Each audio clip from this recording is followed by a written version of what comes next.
क्या आपने कभी सोचा है, एक ऐसा किला जो सिर्फ पत्थरों से नहीं बल्कि आसपास की रियासतों की किस्मत से जुड़ा हो।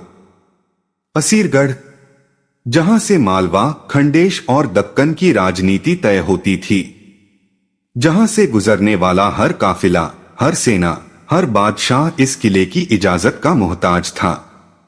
क्या सच में यहां आज भी अमावस्या की रात घंटियों की आवाज सुनाई देती है? और क्यों अंग्रेजों ने इसे मध्य भारत की सबसे मजबूत चौकी बनाया? आज हम खोलेंगे असीरगढ़ किले के वो राज जो इतिहास की किताबों में अधूरे रह गए। ये है भाग 5 और यकीन मानिए आज की कहानी आपको अंदर तक हिला देगी।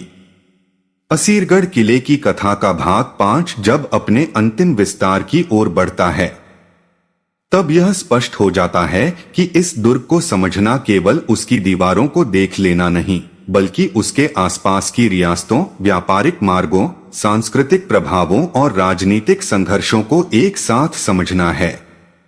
क्योंकि असीरगढ़ अकेला नहीं था, वह निमाड़, खानदेश, बुरहानपुर, खंडवा और आगे दक्कन की ओर जाने वाले विस्तृत भूभाग की धड़कन था।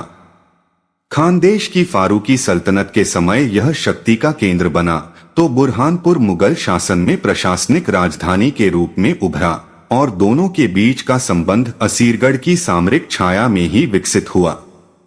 आसपास की छोटी रियासतें, स्थानीय जमींदार, आदिवासी मुखिया और क्षेत्रीय सरदार अक्सर इस किले की नीतियों से प्रभावित होते थे, क्योंकि जो शक्ति असीरगढ़ पर नियंत्रण रखती वही कर व्यवस्था, व्यापारिक मार्गों और सैन्य आवाजाही को नियंत्रित कर सकती थी।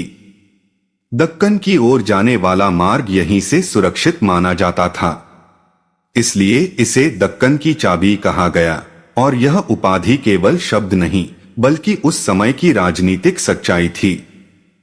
मराठा शक्ति के उदय के साथ जब क्षेत्र में संघर्ष बढ़े, तब भी असीरगढ़ का महत्व कम नहीं हुआ, बल्कि वह और अधिक निर्णायक बन गया। क्योंकि मराठों और मुगलों के बीच की रणनीतिक टकराहट में यह दुर्ग एक अहम बिंदु था। अंग्रेजी शासन के दौरान जब आसपास की रियासतें संधियों के माध्यम से नियंत्रित की जाने लगीं, तब भी असीरगढ़ का उपयोग सैन्य चौकी और प्रशासनिक निगरानी केंद्र के रूप में हुआ, जिससे स्पष्ट है कि यह किला केवल मध्यकालीन युद्धों तक सीमित नहीं रहा, बल्कि औपनिवेशिक दौर में भी सक्रिय रहा। खास बात यह भी है कि असीरगढ़ केवल युद्ध और राजनीति का स्थल नहीं, बल्कि सांस्कृतिक संगम का केंद्र भी रहा। इसके आसपास के क्षेत्रों में हिंदू, मुस्लिम और आदिवासी परंपराओं का मिश्रण दिखाई देता है, और यह विविधता किले के भीतर बने धार्मिक स्थलों के अवशेषों में भी झलकती है। निमाड़ क्षेत्र की लोक कथाएं आज भी असीरगढ़ को शक्ति और रहस्य दोनों का प्रतीक मानती हैं, और मेलों त्योहारों में इसका उल्लेख केवल इतिहास के रूप में नहीं, बल्कि जीवित परंपरा के रूप में होता है। यहाँ की खास बात यह भी है कि इसकी संरचना इतनी सुदृढ़ और स्वावलंबी थी कि लंबे घेराबंदी के बावजूद सैनिक और निवासी जलस्रोतों व भंडारों के सहारे जीवित रह सकते थे, जो इसे अन्य कई किलों से अलग बनाती है। आसपास की रियासतों के लिए असीरगढ़ केवल रक्षा का साधन नहीं, बल्कि मनोवैज्ञानिक प्रभाव का माध्यम था। इसकी ऊंचाई और अभेद्यता विरोधियों को पहले ही भयभीत कर देती थी, जिससे कई बार बिना युद्ध के ही समझौते हो जाते थे।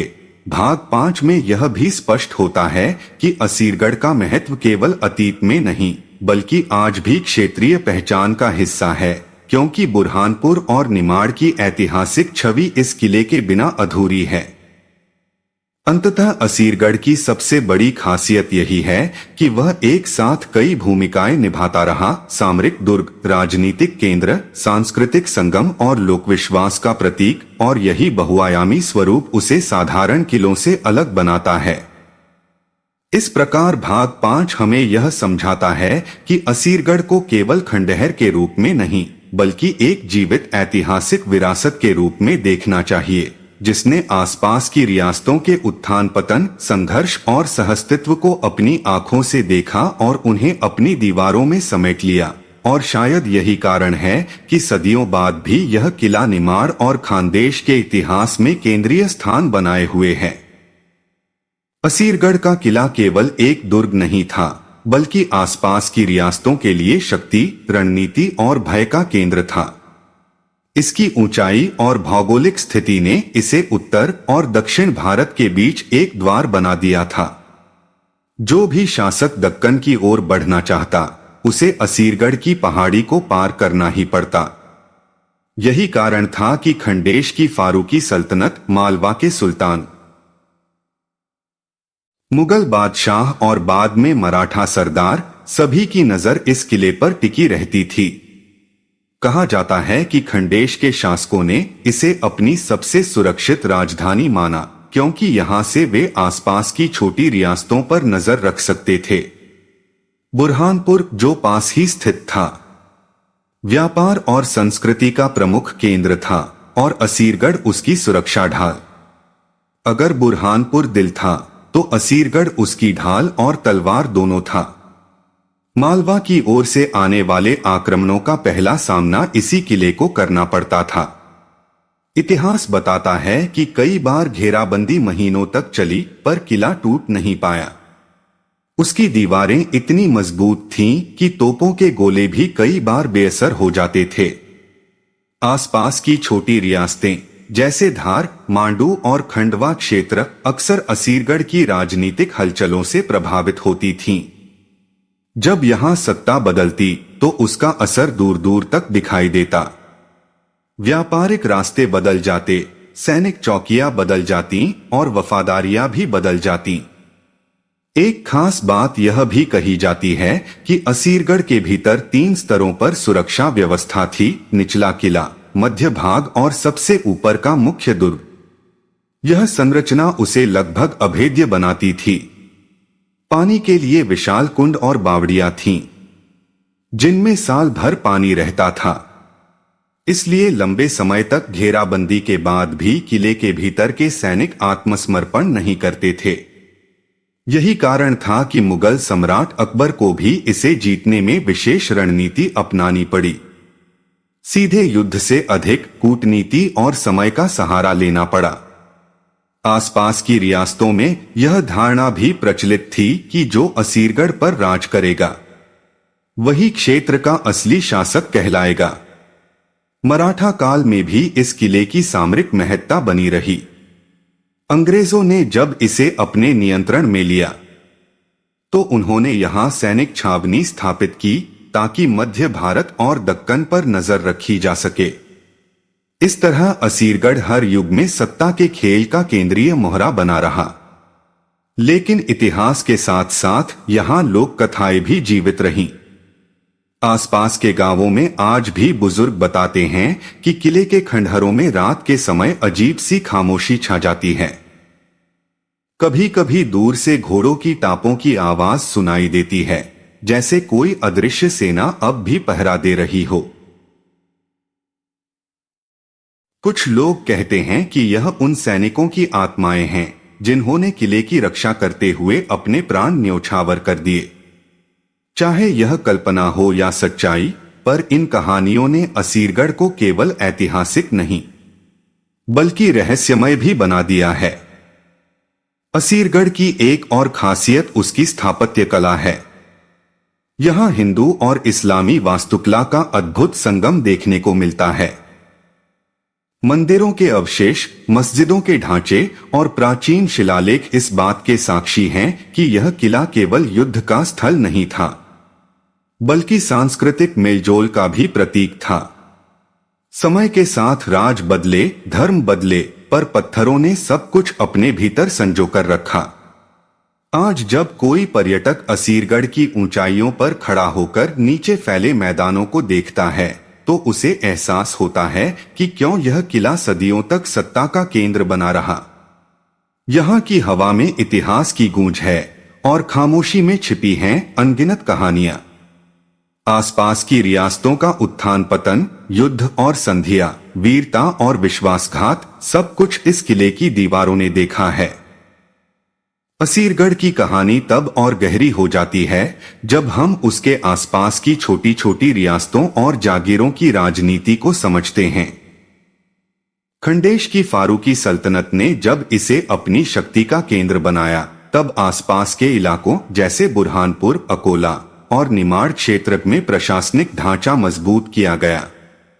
बुरहानपुर तो मुगलों के समय में इतना महत्वपूर्ण हो गया था कि उसे दक्कन अभियानों का आधार शिविर कहा जाने लगा। लेकिन बुरहानपुर की सुरक्षा की असली चाबी असीरगढ़ के पास थी।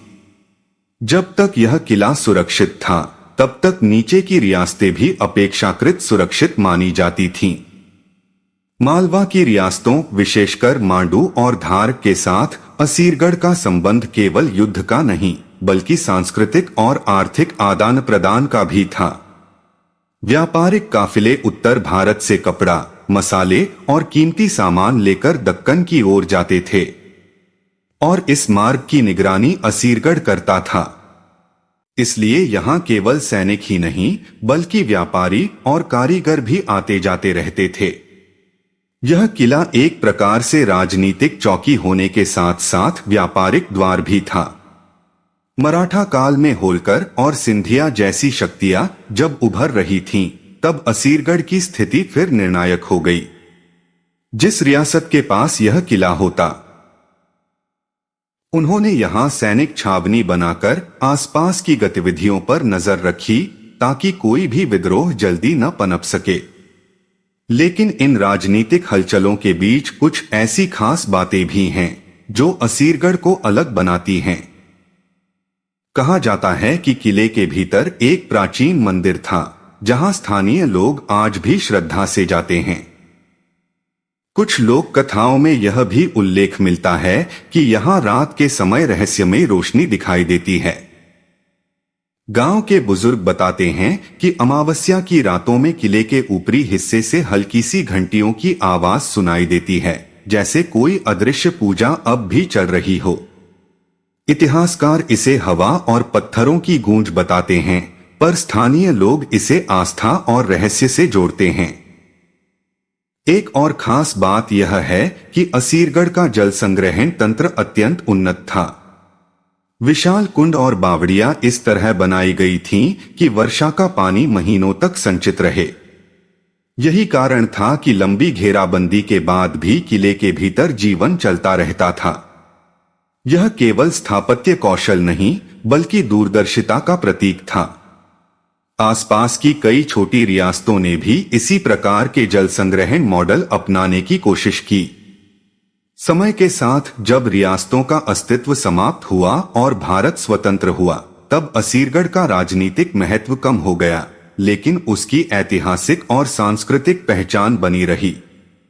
आज भी यह किला मध्य प्रदेश के खंडवा जिले के पास एक ऊंची पहाड़ी पर खड़ा है, मानो सदियों की कहानी अपने भीतर समेटे हुए। आसपास के गांवों में त्योहारों और मेलों के दौरान लोग यहां आकर अतीत को याद करते हैं। कुछ इसे वीरता का प्रतीक मानते हैं, तो कुछ इसे रहस्य का घर। तो दोस्तों, ये था असीरगढ़ किले का वो सच जो आसपास की रियासतों, व्यापार और सत्ता की कहानी से जुड़ा था। एक ऐसा किला जिसने राजाओं को झुकाया, रियासतों को बदला और आज भी अपने भीतर रहस्य समेटे खड़ा है। अगर आपको ये जानकारी और रहस्य से भरी कहानी पसंद आई हो, तो वीडियो को लाइक करें। CHANNEL touch my heart R.M को सब्सक्राइब करें और बेल आइकन दबाना बिल्कुल मत भूलिए, क्योंकि अगली कहानी में हम लेकर आएंगे इतिहास का एक और छुपा हुआ राज। तब तक के लिए जुड़े रहिए, देखते रहिए TOUCH माई हार्ट R.M। अगर आप यहाँ तक वीडियो देख रहे हो तो यकीन मानिए आप बाकी 90% लोगों से अलग हो। आज वो बात मैंने इस वीडियो में कही है, वो सिर्फ सुनने के लिए नहीं थी, वो महसूस कराने के लिए थी। अगर इस वीडियो को कोई भी लाइन आपके दिल को छू गई है तो समझ लेना ये वीडियो आपके लिए ही था। अब जाते जाते जाते एक छोटी सी बात, अगर आपने भी अभी तक चैनल को सब्सक्राइब नहीं किया है तो अभी सब्सक्राइब कर लो, क्योंकि यहाँ बात सिर्फ बोली नहीं जाती, यहाँ दिल से ही कही जाती है। वीडियो पसंद आया हो तो लाइक ज़रूर करना और कमेंट में मुझे ये बताना इस वीडियो को कौन सी बात आपको सबसे ज़्यादा लगी है। तो कमेंट मैं खुद पढ़ती हूँ। मिलते हैं अगली वीडियो में एक और सच्चाई के साथ। जब तक के लिए आप अपना ख्याल रखो।